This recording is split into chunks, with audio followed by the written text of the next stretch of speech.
Assalamualaikum warahmatullahi wabarakatuh. Alhamdulillahi rabbil alamin. Wa bihi nasta'in ala umuri dunya waddin. Wassalatu wassalamu ala asyrafil mursalin Sayyidina wa maulana Muhammadin wa ala alihi wa sahbihi ajma'in. Subhanaka la ilma lana illa ma 'allamtana innaka antal alimul hakim. ولا حول ولا قوة إلا بالله العلي العظيم. اللهم افتح علينا فتوح العارفين. اللهم افتح علينا أبواب رحمتك. ربنا زدنا علما وارزقنا فهما.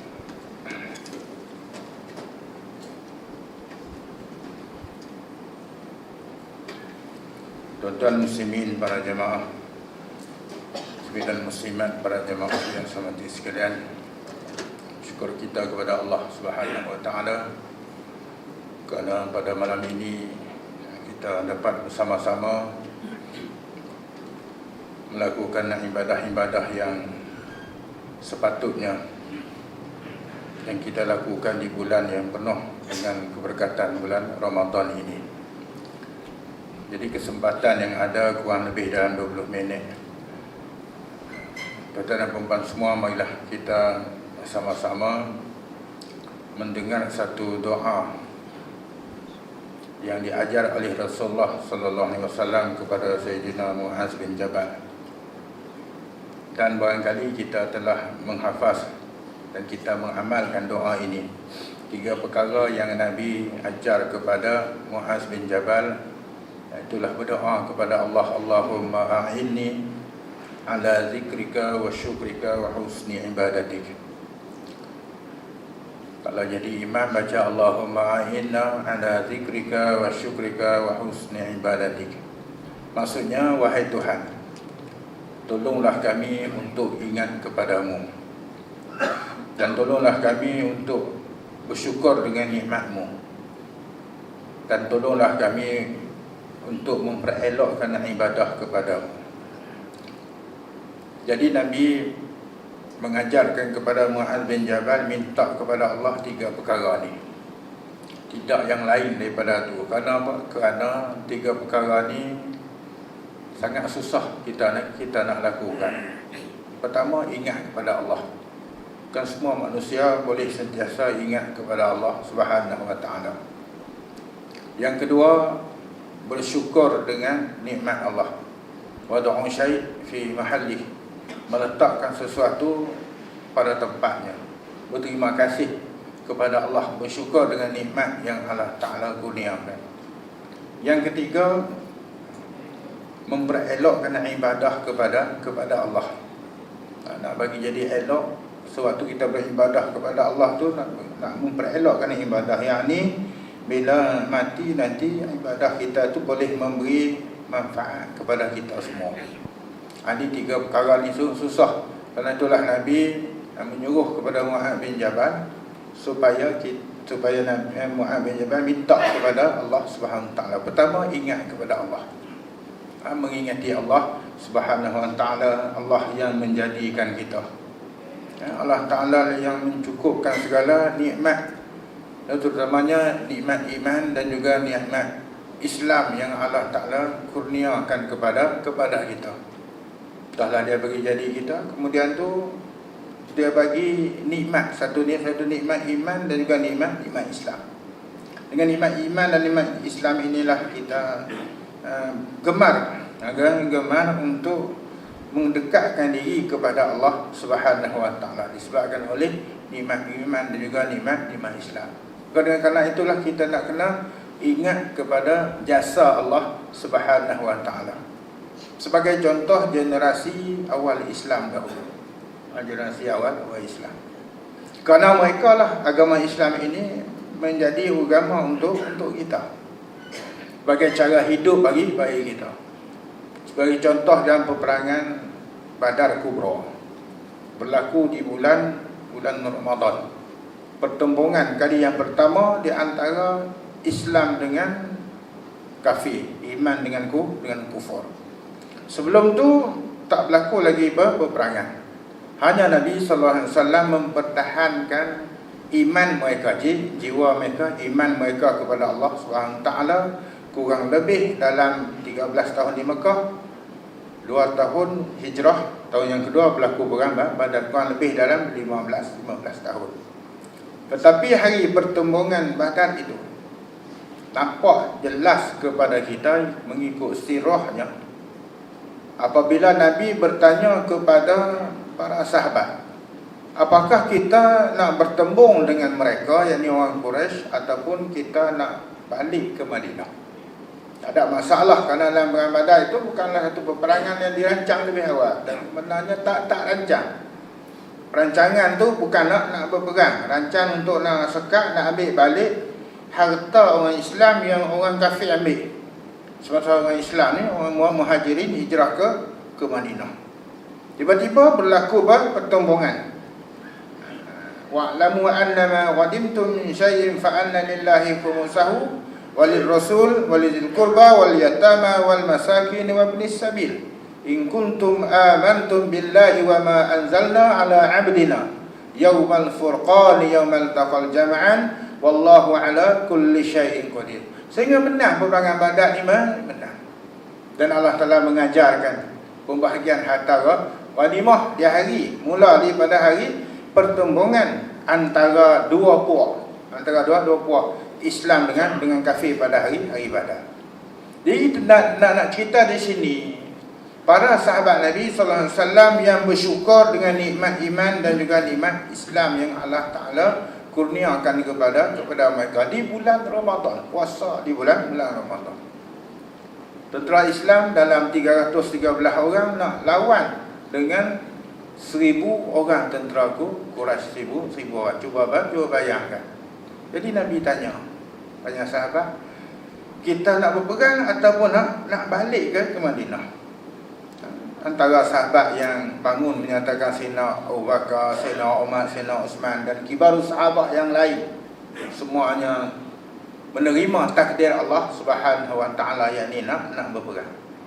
Tiba-tiba bangun seorang sahabat Nabi yang bernama Miqdad. Miqdad. Jadi lain sikit. Sebab Nabi tanya nak berperang ataupun nak balik ke Madinah. Dia bangun, dia kata, "Ya Rasulullah, imdi bina li amrillah, fa nahnu ma'ak. Wallahi la naqulu laka misla ma qalas banu Israil li Musa, idhhab anta wa rabbuka faqatila inna hahuna qa'idun walakin fadhhab anta wa rabbuka faqatila inna ma'akuma muqatilun." Jadi satu kata-kata yang boleh menyuntik semangat dan jiwa umat Islam yang mana ketika itu sedang lemah, berpuasa, mengantuk, letih, tiba-tiba nak berperang, nak bertembung. Kita mengantuk, letih, nak bertembung dengan nasi ayam. Itu kita nak azab perut kita ya. Nak azab perut kita, nak bertembung dengan perut lambuk dan sebagainya. Nak bertembung dengan, nak gadai nyawa ni, nak gadai nyawa. Bangun si Miqdad. Kalau tak silap saya, generasi awal Islam, orang Muhajirin yang ketujuh masuk Islam. Dia kata, teruskan perjuangan ya Rasulullah. Ya Rasulullah, teruskan perjuangan. Kami akan bersama denganmu. Kerana nak menjunjung perintah Allah Subhanahu wa taala. Demi Allah, kami takkan berkata kepadamu, sebab Nabi tanya. Jadi nak kena jawablah. Kami takkan jawab kepadamu ya Rasulullah seperti mana jawapan kaum Bani Israel kepada Nabi Musa sewaktu nak masuk Palestin. Dia nampaklah Palestin tu setelah hilang arah sesat selama 40 tahun di padang pasir Sahara. Nampak dah Palestin, tapi syarat nak masuk Palestin mestilah dengan cara berjihad. Kenapa? Berjuang. Kerana mereka yang ada di Palestin ketika itu adalah puak-puak Jabarin, puak-puak yang ganas. Maka Allah memerintahkan kepada Nabi Musa untuk mengajak kaum Bani Israel, kaumnya sendiri, untuk berjuang menentang puak-puak yang ganas tadi. Maka kata Bani Israel, jawapan Bani Israel kepada Nabi Musa, idhab anta wa rabbuka faqatila. Pergilah kamu wahai Musa bersama dengan Tuhanmu, faqatila, perangilah kamu berdua akan puak-puak Jabarin itu Inna hahuna qa'idun, sesungguhnya kami nak tinggal di sini.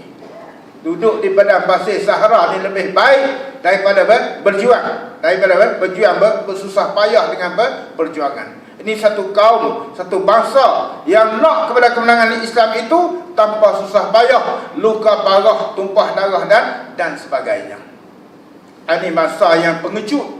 Bangsa tu Bani Israel ni bangsa yang pengecut. Mereka jadi kuat, jadi berani sekarang ni sebab kita takut. Sebab kita ni takut. Allah Ta'ala cabut keberanian daripada diri kita, dan Allah Ta'ala letakkan keberanian itu pada pihak musuh, dan ketakutan itu pada diri kita. Sebab kita ni kita lemah.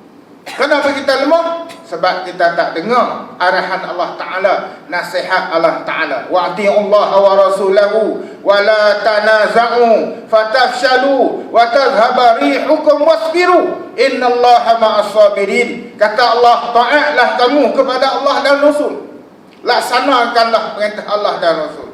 Wa la tanaza'u, jangan kamu bertanazuk, bertelagah, berkelahi, berpecah belah. Hendaklah kamu bersatu. Fatafshalu, kalau kamu bertelagah, kamu akan jadi lemah. Wa tadhhaba rihukum wasbiru, dan kekuatan akan lari meninggalkan kamu, tercabut daripada diri kamu. Keluar kekuatan tu, keluar daripada diri kamu. Kamu tak kuatlah sebab seronok bertelagah. Wasbiru, hendaklah kamu bersabar, dan Allah bersama dengan orang yang sabar.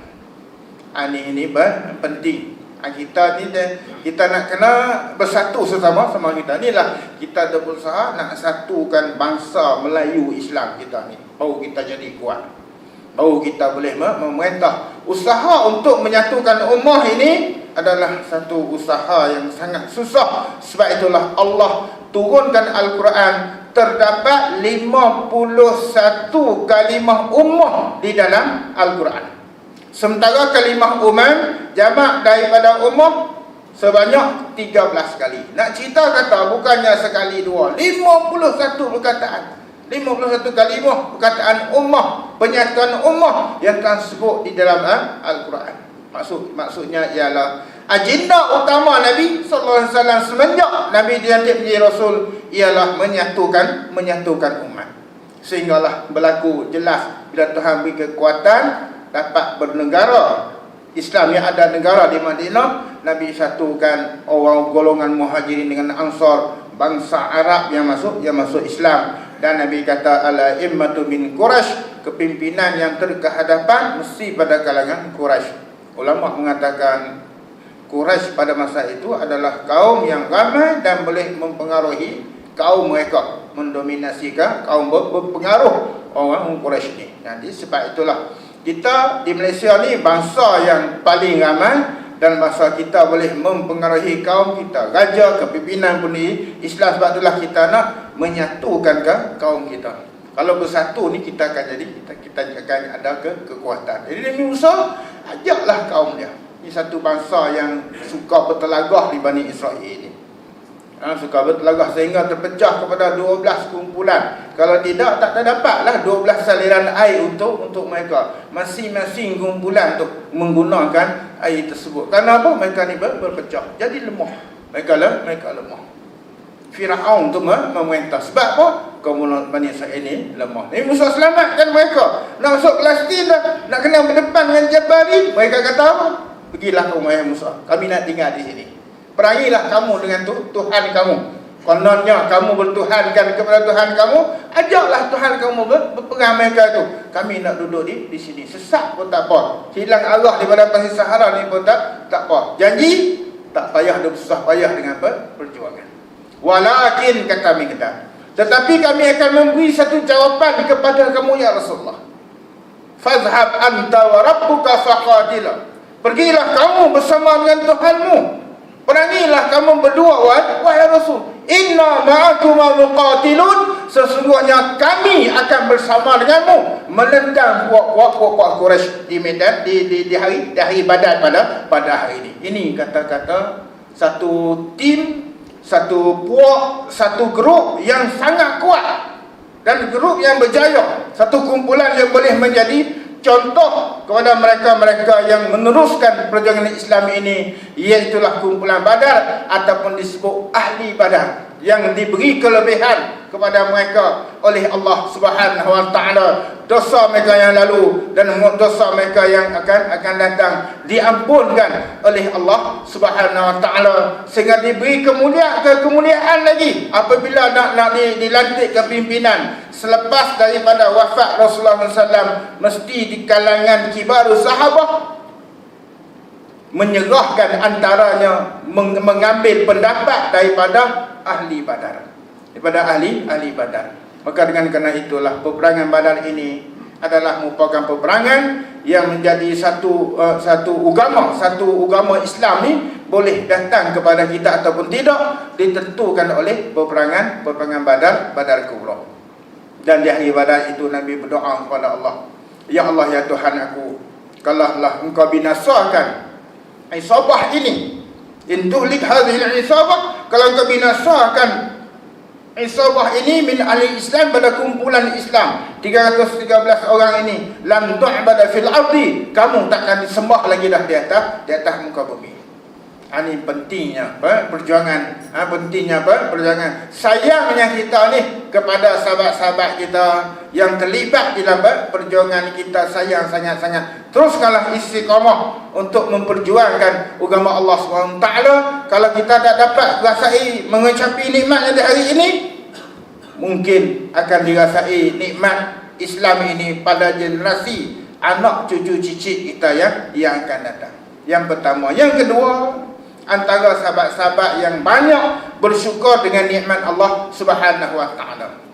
Nikmat iman dah tentu dah, nikmat harta benda, kurniaan rezeki yang diberi oleh Allah Subhanahu wa taala kepada mereka. Antara Sayyidina Abu Bakar As-Siddiq, Sayyidina Umar, Sayyidina Uthman bin Affan mengeluarkan, menyumbangkan untanya sebanyak 300 ekor unta dan 10,000 dinar emas untuk kegunaan tentera, perjalanan dan nak guna dalam peperangan Tabuk. Kerana Tabuk ni, perang Tabuk ni sangat jauh. Selalu saya duduk baca ayat lauka na'aradan qariban wa safaran qasidan lattaba'uk walakin ba'udas alaihim syuqqah. Ayat ni turun cerita tentang perang Tabuk. Kalaulah kemenangan Islam yang kau impikan itu, wahai Muhammad, satu benda yang hampir dan perjalanan yang tak berapa jauh, nescaya semua manusia boleh mengikut kamu. Tetapi kemenangan Islam itu jauh dan terdapat padanya beberapa kepayahan dan kesusahan. Sejauh 800 km jarak daripada Madinah ke Tabuk di dalam negeri Syria, ni kata ulama. Tuan-tuan boleh tengoklah dalam tafsir. Setengah ulama kata, Abu Hasan Ali An-Nadawi kata 750 km lebih. Al-Syahid Dr. Abdul Azam menyebut dalam fi zilal surah Taubah 800 km. Jauh tuan-tuan, jauh. Sebab itulah perlu kepada persiapan yang kuat, kewangan yang kukuh, logistik yang lengkap, lengkap. Nabi minta sumbangan. Datanglah Sayyidina Uthman bagi sumbangan. Sayyidina Abu Bakar, Abdul Rahman bin Auf dan sahabat-sahabat yang lain ni, sumbangan Sayyidina Uthman ni masya-Allah. Saya pada perang Tabuk, tanah untuk nak dibesarkan Masjid Nabawi tu, tu tanah tu dia beli tu. Nak beri besar lagi Masjid Nabawi hari ini, tanah tu adalah hasil daripada sumbangan Sayyidina Uthman. Masya-Allah, hebat Sayyidina Uthman ni. Satu. Yang kedua, bagi nak menyelesaikan masalah pertelagahan antara dua jiran di Madinah. Orang Islam biasalah, rakyat Madinah ni, masing-masing ada tanah, masing-masing ditanam tanah tu, ada tanam pokok kurma. Salah seorang jiran dia kata, aku nak pagar tanah ni, kawasan tanah dia. Dia suka-suka, termasuklah sepokok saja, pokok kurma jiran sebelah tanah dia tu, dalam tanah dia. Jadi dia beritahu, dia kata tak apa, dia kata dia buat macam tu. Aku beli, tak mau jual, tak mau nak beli sepokok, tak mau jual. Minta free lagi lah, tak bagi. Kelahi. Sampai ke pengetahuan Nabi. Nabi datang, Nabi kata bagilah sedekah sepokok ya pun. Banyak kata pokok ni tak mau bagi. Ini jenis dekut ni. Jenis lah ni pun ada ni payah kita nak buat minital, nak buat minital kat kampung tu. Pokok tak ada kau sepedak sepokok ya, tak bagi. Kono patah kok lain tu minta tanah kawan sebelah tu. Nampaklah jenis tu. Manusia ni jenis macam tu pun ada. Akhirnya datang Abu Dahdah Al-Ansari. Datang ya Rasulullah, sebab apa dia geyuk Allah ni. Rasulullah pun ceritalah. Kemudian Allah Ta'ala turunkan ayat yang berlatar belakangkan kisah Abu Dahdah yang menyumbang. Ayat man zalladhi yuqridullaha qardan hasana fayudha'ifahu lahu ad'afan katsirah. Ayat ini mentafsirkan doa Nabi daripada ayat yang turun sebelum tu. Ayat turun sebelum tu, masalul ladzina yunfikuna amwalahum fi sabilillah kamathali habbatil ambatat sab'a sanabil fi kulli sumbulatin mi'atu habbah. Perumpamaan orang-orang yang infak sedekah harta benda mereka itu pada jalan Allah seperti benar sebiji benih yang ditanam, tumbuh sebatang pokok, terbit daripadanya 7 tangkai, setiap tangkai itu ada 100 biji buah. Maksudnya ialah Allah SWT nak mengajak kepada kita satu perumpamaan, mengingatkan kita satu perumpamaan yang sangat mudah. Kita ni duduk bercucuk tanam, kita tanam padi tu, hai hamba aku, kamu tengok tu padi tu. Beras yang kamu sampai ke rumah kamu duduk masak tu. Duduk masak, basuh-basuh, kita masak nasi. Kemudian tu, asal daripada mana tu? Asal daripada sedikit benih nak cerita. Asal daripada sedikit benih. Siapa yang menghidupkan Tuhan? Aku, kata Allah. Jadi sewedu pokok 7 tangkai, setiap tangkai itu ada 100 biji.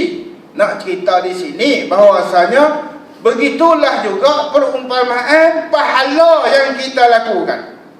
Tuhan akan ganda sebanyak 700 kali ganda. Satu kebajikan kita buat diganda dengan 700 kali ganda di hari akhirat. Kalau dunia Tuhan kata aku boleh buat benda yang macam ni, tanam biji benih derian, tumbuh tu sebatang pokok beratus biji. Takkan akhirat tak mustahil bagi aku untuk aku nak gandakan pahala kepada hamba aku yang dalam bahagian bersedekah, infak harta benda mereka pada jalan Allah.